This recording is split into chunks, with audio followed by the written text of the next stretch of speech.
I wanted to start off by saying I had a really interesting conversation with my fiance this morning. He always asks me, what are you doing today? Because I always have very interesting answers. And I said, I'm presenting at ClarityCon.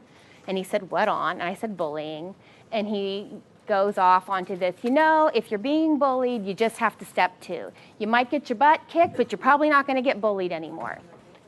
Bullying today is not like it was when we were kids, right? For those of you who remember, you may have stepped two, you may have gotten your butt kicked. Chances are you weren't nearly as likely to be bullied again because you made it hard for the bully. But that's not the kind of situations that we're running into nowadays. I mean, would you all agree from the youth that you're seeing? It's a very different experience. And I think for those of us who are a little bit older, it may even be a little difficult to understand with the presence of social media and sort of the insidious forms of bullying, this faceless, nameless bullying that's going on. It's a very difficult thing for us to work with when we're working with children and youth. So one of the things that we talk about when we discuss bullying is what bullying really is. I think sometimes we minimize bullying when we sort of generalize. Has anyone said or heard, say, I really felt bullied in that meeting? And we're not necessarily being bullied, but we've sort of taken on that descriptive word to mean other things. And I think that we take the power out of the experience and we don't really recognize bullying for the problem that it is when we do that. So bully is unwanted aggressive behavior among school-age children that involves a real or perceived power imbalance. And that's the important thing. When people say they feel bullied, was there really a power imbalance there when it happened? The behavior is repeated or has the potential to be repeated over time. And both kids who are bullied and who bully others may have serious and lasting problems. So imbalance of power and repetition. A lot of it, I have teenagers. My son came home with a bruise. I lost my mind. I called the school. What's going on? Is he being bullied? Pull the tapes. He was messing around with the slap game. Have y'all heard of the slap game? Does anyone have teenage boys? Yeah, all your school teachers are like, he wasn't being bullied, but somebody may have presumed that he was. If you looked at the tape, he was being hit. There may have been somebody who thought that, my son was being bullied. There was no imbalance of power. There was no repetition of the behavior. It's just a lot of stupidity on the part of 14-year-old boys. So there's all types of bullying. Teasing, name-calling, inappropriate sexual comments, taunting, threatening to cause harm. There's that social bullying, sometimes referred to as relational bullying, leaving someone out on purpose, telling other children not to be friends with somebody, spreading rumors, embarrassing somebody in public. That's more insidious form of bullying that's hard to label.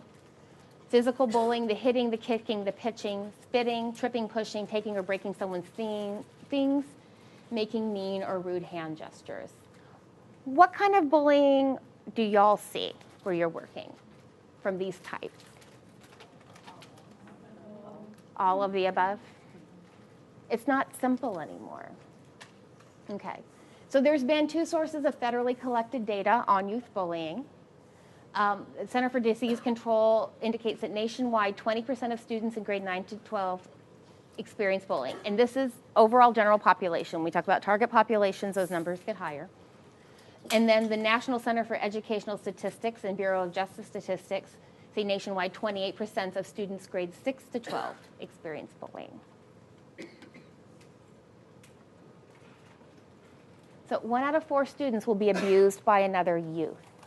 1 out of 5 admit to being a bully or doing some bullying. And of course, these numbers go up when we start talking about our target populations.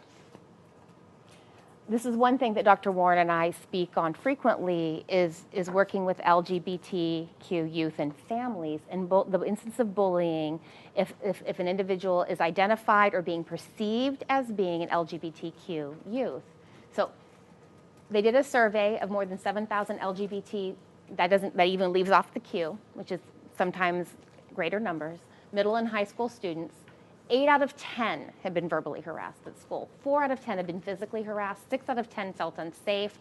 1 of 5 have been the victim of a physical assault. So the numbers get really high with specific target populations. Children and youth with disabilities and special health needs. Children with attention deficit disorder are much more likely to be bullied. They are also somewhat more likely than others to bully their peers.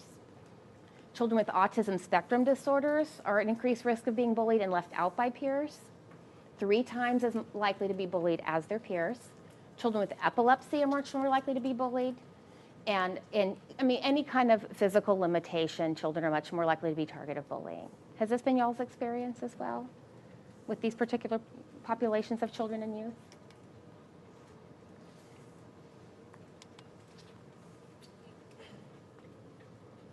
So bullying involves more than just the individual who's doing the bullying and the individual being bullied. Sometimes there is a defender. Those kids are great. We don't have enough of them. There's the passive defender. There's somebody who dislikes the bullying but doesn't necessarily show an open defense. There's a lot of disengaged onlookers. There's passive supporters. They seem to like the bullying. They don't take an active part, but sometimes you get those kids that are cheering on. The supporter who takes part in the bullying, and then the followers and the henchmen who actually carry out the acts. Bullying tends to happen in packs, right? Okay. Bullying can affect everyone. Those who are being bullied, those who are the bully, and those who witness the bullying. It's linked to many negative outcomes, including impacts on mental health, substance use, and suicide. So a lot of statistics show that kids who are bullied can experience negative physical, school, and mental health issues, depression, anxiety, increased feelings of sadness and loneliness, decreased academic achievement. And they found that a small number of bullied children may retaliate through extremely violent measures.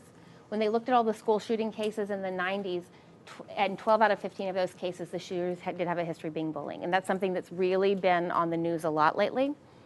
And I don't know how those statistics play out with the current shootings, but from some of the other ones that we've seen, there is a history of bullying associated with that. Kids who bully others are much more likely to abuse alcohol and other drugs in adolescence and adulthood, much more likely to get in fights, engaging in early sexual activity, having criminal convictions, and being abusive towards their romantic partners, spouses, or their children as they become adults. Bystanders, even kids who just witness bullying, have an increased use of tobacco and alcohol and other drug use, increased mental health problems, including depression and anxiety, and are much more likely to miss or skip school. They're not being bullied. They aren't the bully. Just being around that is impacting everybody's learning experience. The effects of bullying on LGBTQ youth. Increased risk for suicidal thoughts and behavior, suicide attempts, and completed suicide. A nationally representative study of adolescents in grades 7 to 12 found that lesbian, gay, and bisexual youth were more than twice as likely to have attempted suicide as their heterosexual peers. Another survey found that they are much more likely to report high levels of bullying and substance use.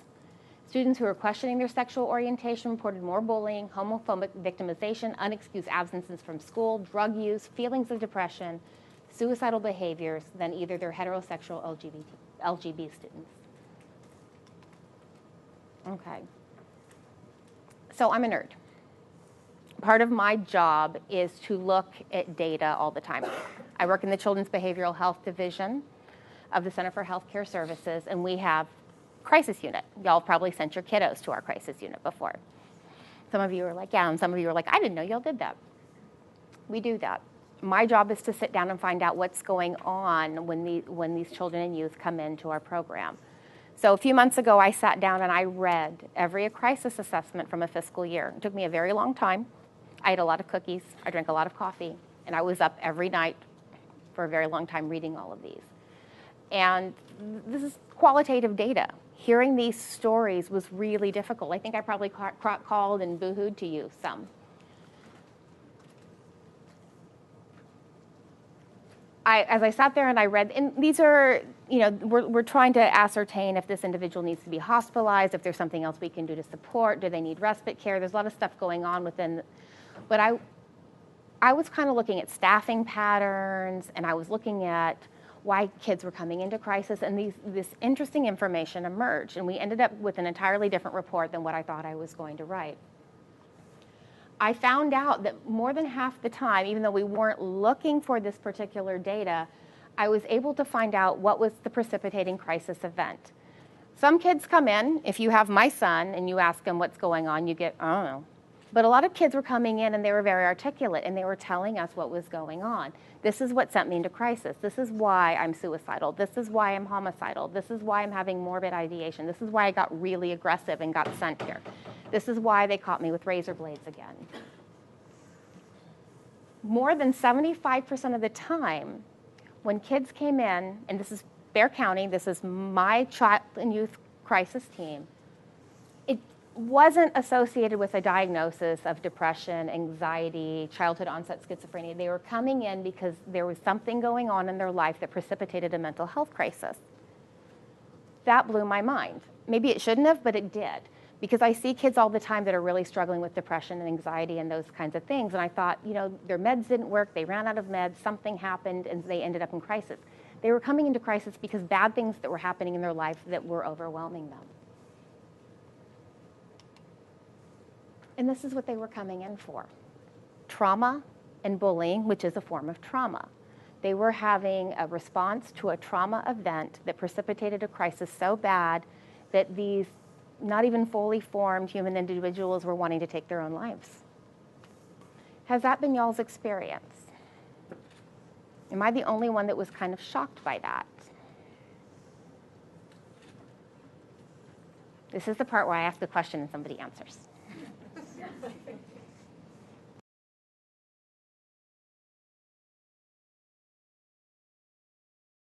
You say trauma, like in a sense, like what kind of trauma? Because there's a lot of life events that happen, like a life-changing event, like a divorce, a death, and that's like all the 90s. It tended to be pretty serious traumas. Not that you know a family going through divorce isn't a serious trauma for some children and youth, but it tended to be witnessing violence. It tended to be very severe repetitive bullying. It tended to be, if it was a death, it was a violent death. A lot of intergenerational trauma and systems trauma. Individuals that were coming in with foster parents because something had triggered a response to what had happened that had them removed from the home to begin with. So our children and our youth, and I can't speak for the rest of I can only speak for my county, but they're really struggling mental health-wise because of the other things going on in their life that they don't have the capacity to handle. So, you know, when we talk about a trauma response, it's, you know, intrusion, avoidance, and arousal. Something is triggering that trauma response, and so they're becoming aggressive, and they get sent to crisis. They try and hurt themselves. They try and hurt somebody else. They're thinking about doing it. Sometimes it's very simple. One of y'all intercepts a text that they send to a friend saying, I'm going to kill myself. But they're having an intrusion, avoidance, arousal response. They're reacting to that because they don't have the skills to manage it otherwise. And a lot of times it was, you know, really active bullying or some other kind of pretty serious trauma response. That actually is kind of surprising because we see this in the schools. You get lots of reports in our schools of children making out trying to harm themselves or attempting to kill themselves. And we refer them, but they may have not also told us that they're being bullied. We do have kids report being bullied, but they're not necessarily the same kids that have reported harm themselves. What I'm wondering is, what we do get concerned about is that kids are reporting. They're not, and so the first time they're reporting this ongoing bullying is when they come into a crisis situation with you. That's what I would kind of wonder. If we are not getting early enough reports of people intervening in the school system, and then they kept the secret or they're afraid to report, worried it will get worse. Because it's one of the issues that kids do face. They come in and they've had to come and they report it, but they're so afraid it's going to get worse. Or it's a peer. Well, I think our best reports come from peers who can no longer understand why it was that. But we feel it's very underreported. And so I don't know if that's the case of the reports that you're getting and you're breaking out for some stuff and and that's not something, we weren't even looking for that. That just happened to emerge from the data. But I think oftentimes it was. I mean, things were getting so bad. By the time you are in crisis and you're sitting down, with one of my counselors, and they're doing this crisis assessment. If they're willing to, things have gotten so bad. It's the first time, and oftentimes, like you said, when they're reporting, it's probably, I might as well say something because it can't get worse. Is a lot of times what we're getting. If you are getting ready to go to the hospital, it can't get worse. And even then, again, I don't know all of the time, but sometimes when we say, hey, what's going on? This is what's going on. And some of the provocative victims, how they're made to feel, or others are feeling that they cause this damage. They feel classified reports or disruptive. So, no one will be